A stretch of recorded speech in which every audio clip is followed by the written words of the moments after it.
Hello everyone. आज हम जानेंगे सोलर सिस्टम। इससे पहले हमारा सोलर सिस्टम जिस गैलेक्सी में है उसका नाम है मिल्की वे। आज हम जिस सोलर सिस्टम के बारे में जानते हैं वो 4.3 बिलियन ईयर्स पहले सिर्फ एक क्लाउड था।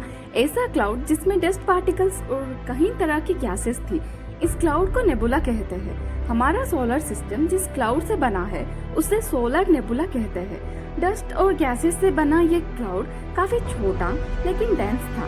ग्रेविटी की वजह से सारे पार्टिकल्स एक दूसरे से अट्रैक्ट थे और इस क्लाउड के सेंटर को आप एक ब्लैक होल की तरह समझ सकते हैं। ये क्लाउड एक बॉल की तरह था जिससे आसपास के सारे मेटल, गैस और डस्ट पार्टिकल्स को ये खुद में समेट रखा था।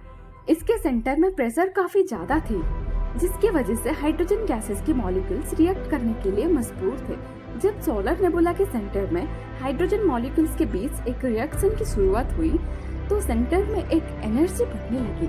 लेकिन तभी कुछ ऐसा हुआ कि इस क्लाउड कॉम्पैक्ट यानी छोटा कर दिया।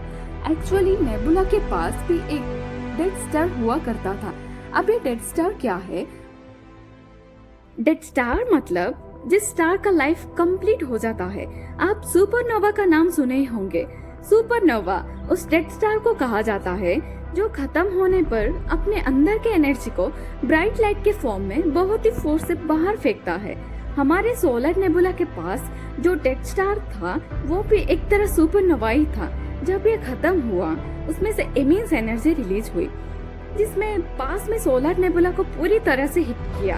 इसका इम्पैक्ट इतना था कि जो नेबुला एक बॉल के शेप में था उसे एक सीढ़ी के शेप में बना दिया जिसके सेंटर में हीट और डेंस स्टार बन रहा था जिसे सन कहा गया।